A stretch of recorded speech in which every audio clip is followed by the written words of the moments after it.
Anthony walked along the cemetery paths, leisurely examining the inscriptions on the headstones. He noticed a couple who had died one after the other, much like his own parents. It seemed fitting to live a life so intertwined with another that you couldn't bear to stay behind after they were gone. The cemetery was quiet and deserted, as usual.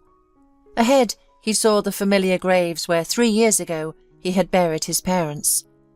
They had been inseparable in life and remained so in death. "Hello, my dear ones," Anthony greeted his parents. "I brought you some flowers to plant. By next spring, your plots will be beautiful. Mum, I brought your favourite tulips and daffodils. And for you, Dad, I have this stern bush with lovely leaves but no flowers. I remember, Dad, you never liked all those girly frills. So here's a purely masculine bush for you. No excesses." Anthony weeded the plots, dusted the headstones, planted the flowers and added some sand. He sat down to talk to his parents, a tradition he had kept over the years. He told them about his life, his health and his work, and shared news about mutual acquaintances. Finally, he came to the main point. "So, what's been happening to me? I've decided to get married. Remember, Mum, I told you about Sloane last time. She's from a simple family, a good girl who needs support. Her father is an invalid and her mother has worked at a factory all her life. I think my help would be valuable to them. They haven't done repairs in a long time, her father can't, and her mother is always working. I could help with that. Thanks, Dad, for teaching me so much. You know, I've already proposed to Sloane, but not very seriously, more like a joke. She said she'd think about it. Today I want to make it official, so I came to ask for your blessing." Anthony sat a little longer, said his goodbyes, and slowly made his way toward the exit. He wasn't rushing because he was deep in thought about what he was about to do. He and Sloane had been together for 6 months, and from the moment he met her, he knew she was the one he wanted to marry. Furthermore, he noticed that Sloane took his talk of marriage lightly and understood that she was still very young. But he wanted a family, tired of casual dating, and wanted everyone to know that Sloane was his woman, his wife, with whom he would raise children and live until death, just like his parents. Lost in thought, Anthony nearly collided with a young boy standing by a fresh grave. "Sorry, kid, I was lost in thought and didn't see you. What are you doing here? A cemetery is no place for children to play." "I came to visit my mum. Today is her birthday," the boy replied. He looked no older than 6, thin and frail. Anthony glanced at the headstone and was shocked to see the photo and name of a girl he knew well. Juliana, his classmate and first love from his youth. So young and already gone. "And where's your dad?" Anthony asked, looking around. "I only have a stepfather, and he didn't want to come with me. He has guests over. I ran away by myself." Anthony understood that any decent adult would be worried, but looking into the boy's eyes, he saw that his family relationship was far from good. "He won't worry," the boy said quietly. "He's with Zara. They're always hanging together and he doesn't care about me. He said Zara is my new mum, but I don't want her. Zara is mean and doesn't love me at all." Anthony understood that he couldn't help the boy. It wasn't his place to interfere in someone else's family. The boy wasn't being mistreated, but the orphaned child felt like an outsider, unwanted by his stepfather and new wife. "What's your name?" Anthony asked. "Mama called me Sammy, but Zara doesn't call me that name," the boy replied, his eyes filling with tears. Anthony felt deeply sorry for the child. Though he was an adult, he also felt the acute loneliness of being alone in the world, understanding the boy's pain all too well. "I'm Anthony," he said gently. "I understand you, kid, even though I'm all grown up. I miss my parents too. I've lost everyone. I came here to visit them. It's easier for me, I'm my own master, but you should know your mum would be very upset if she knew you were wandering the cemetery alone. Come on, I'll walk you home. It's getting dark." Anthony escorted the boy safely and then headed straight to Sloane's place. After his conversation with the orphan, he yearned even more to create his own family and never be alone again, like Sam. On the way, he bought a beautiful bouquet of Sloane's favourite flowers. He imagined her usual excitement, asking him to take photos of her with the enormous bouquet and the ring on her finger. He knew he'd have to try hard to capture a photo she liked enough to post on social media, with the caption, "My love proposed to me. Guess what I said? Yes!" These thoughts warmed his heart, and a dreamy smile spread across his face. Arriving at Sloane's door, Anthony rang the bell. She opened it, but instead of her usual joyful squeals and kisses, she stepped out into the hallway, closing the door behind her. Her face was stern, making her look years older. "Anthony, this is not a good time," she said quietly, a hint of fear in her voice. "What do you mean? Look at these flowers. They're all for you, my love," Anthony replied, bewildered. Sloane's expression hardened. "I'm telling you, it's not a good time. We have a guest." "Who is it? I'm sure I won't bother them. I look decent enough, maybe they'll even like me," Anthony insisted, growing more anxious. "Anthony, please listen to me. I can't let you in today, and probably never again," Sloane said firmly. "What happened?" Anthony asked, his heart racing with worry. "I see you came with a purpose. Such gifts aren't without a reason, but I can't accept them. I don't want to lie to you anymore. I've met someone else," Sloane confessed. Anthony's heart seemed to stop. He felt as if the ground had been pulled out from under him, and he was falling into an endless abyss.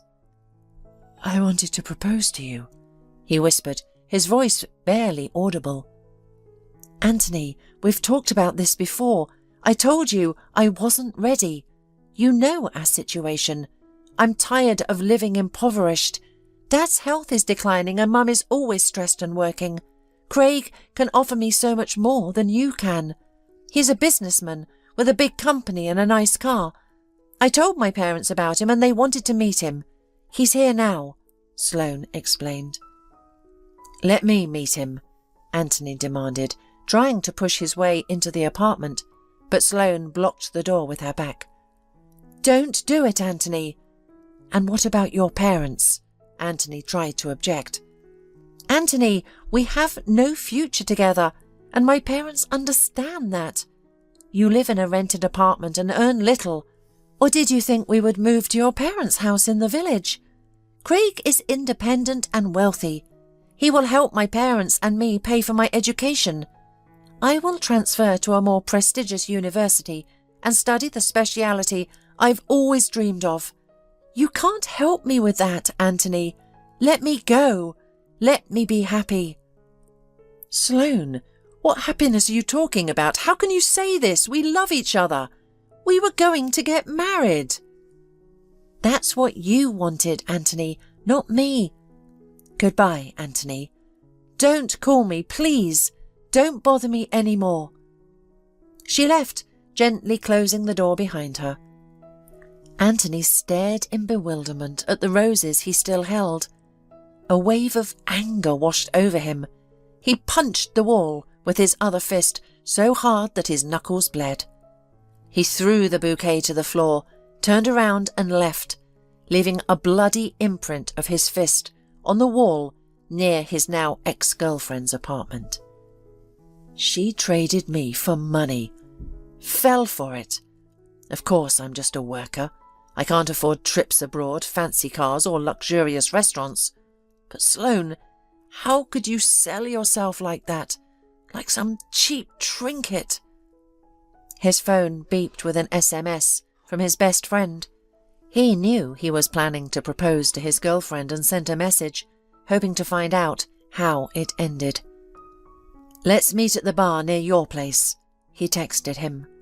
They talked almost until dawn. Anthony drowned his sorrow and anger in alcohol, while his loyal friend tried to comfort him and made sure nothing happened to him. "I'll go to her now, beat up that rich kid and wreck everything there." "Calm down, buddy. There's no rich kid there now. Everyone's asleep. You'll go to bed now and sleep. Tomorrow you can decide whom to hit and if it's even worth it." The next day, Anthony woke up and realized he didn't want to see Sloane, her parents, or their new son-in-law. He decided to leave them alone and let Sloane burn herself on the promising but false flame of feelings fueled by the thirst for money. Anthony simply lived and worked.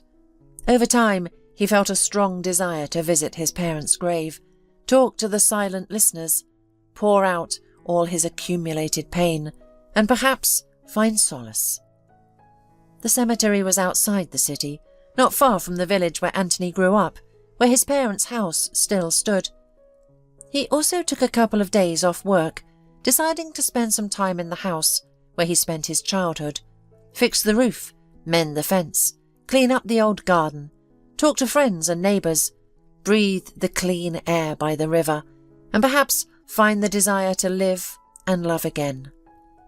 At the cemetery, Anthony saw Sam again. The boy was clearly frightened and couldn't move from fear. "Hey, you're here again. Why do you look so scared? Did you see a ghost or something?" "Uncle Anthony, I saw my mum. She was like alive, walking past the cemetery. I came to visit her again. I picked some flowers for her by the house. She planted them last year when she was still alive. I turned my head and she was walking past me in a white dress. I wanted to call out to her, but I was too scared. She had a dog with her, just like our old dog, who disappeared when Mum died. I thought she was dead, but now they're walking together here." The poor kid's gone crazy from grief, Anthony thought. He's not thinking straight. Seeing his mother? Or maybe he really saw her ghost. What kind of nonsense is this? "Come with me, Sam. My house is nearby, and I've brought some food. Let's sit, eat, talk, and then we'll figure out what to do," Anthony suggested. The boy agreed, trustingly taking his hand as they walked. The house was dusty, but not dirty. Anthony wiped the table and seated Sam on a tall stool, reminiscent of his own childhood. The boy eagerly devoured the simple meal Anthony prepared, as if it were the most delicious thing he had ever tasted. "Eat up, and I'll go ask the neighbours some questions," Anthony said, patting the boy's head before stepping out. He decided to visit Mrs. Johnson, the village gossip. If anyone knew anything unusual happening in the village, it would be her. "Mrs. Johnson?" Anthony called, tapping on her window. "It's been so long since I saw you," the elderly woman exclaimed, delighted to see him, and eager for city news and a chance to share her own. "Do you know a boy named Sam? His mother, Juliana, passed away almost a year ago. He lives with his stepfather," Anthony inquired. "I know Sam and his mother, Juliana. Rumour has it she was adopted, and her parents moved here to keep the adoption a secret," Mrs. Johnson revealed, her words pouring out like a machine gun. "Wait, Mrs. Johnson, I need to know something. Have you seen Juliana since her death, or heard any rumours?" Anthony asked. Mrs. Johnson paused, recalling a recent conversation. "Old John said he saw her ghost near the old abandoned house by the cemetery.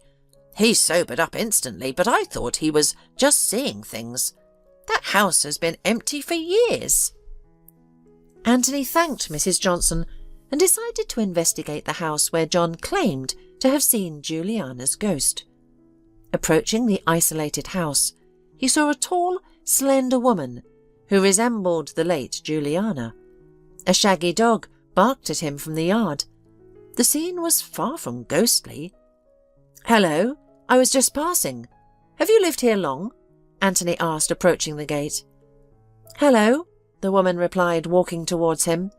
"No, I was given this house just last week. An elderly woman used to live there, and it had been vacant. I'm a teacher, and this fall I'll be teaching at the local school. The chairman assigned me this empty house." "And what is your name? Not Juliana by any chance?" Anthony asked. The young woman laughed. "Why does everyone think I'm Juliana? Yesterday some drunk man was calling me Juliana from over the fence, and now you're asking. I'm Ada, not Juliana." "It's good that you're not Juliana. There's a story here. You see, Ada, there was a girl in this village who looked just like you. People got scared because they think you're her, Juliana. She died last year." "Oh my goodness. I've been wondering why people have been avoiding me. Even the chairman insisted he'd seen me somewhere before." "You know, Ada, Juliana and I were in the same class. I haven't seen Juliana in over 10 years, not since I moved to the city for school. But you really do look like her. It's uncanny. But tell me, please, where are you from?" "I came from far away. I have no family. I'm an orphan from a children's home. After finishing college, I worked in a kindergarten, and then I found a place here. They even promised me a housing. That's how I ended up here. I've never been here before." "You know what I'll tell you?" the young woman said, pausing for a moment before an idea struck her. "I had a sister. When we were very young, we grew up together in an orphanage. I remember almost nothing about my father or mother, but I remember my twin sister. The caregivers often pitied me and said it was wrong to separate us. I was sick a lot as a child, so nobody wanted to adopt me, but a family took her. My nanny told me they took her to some city." Anthony looked at Ada, astonished by her resemblance to the deceased sister. There was no doubt. She was indeed not a stranger to Sam. "Come with me," Anthony asked Ada. "We need to calm down a very frightened boy." Anthony led Ada to his house and along the way told her about Juliana's son, the orphaned boy, and how he had mistaken her for his dead mother. "Mum!" Sam's face showed both joy and fear. He ran to Ada and looked into her face. "She's not your mum, Sam. This is Ada, your mother's supposed twin sister. Probably your aunt. She came to the village and will teach children at school." Tears streamed down Sam's cheeks, and Ada couldn't hold back. She hugged the boy tightly and cried from the unbearable grief. All her life she had been alone and dreamed of finding her sister. But when she did, she found a little orphan, as sick and unhappy as she once was. The three lonely people sat embracing for a long time, understanding each other without words. "I'll be here for you. If I can, I'll adopt you, my dear." Soon, a DNA test was conducted, which confirmed the kinship of Sam and Ada. With Anthony's support, the woman was able to get custody of the little boy, finally taking him away from his negligent stepfather. A year later, Anthony and Ada got married. Now they were a family and no longer felt so alone in this vast world.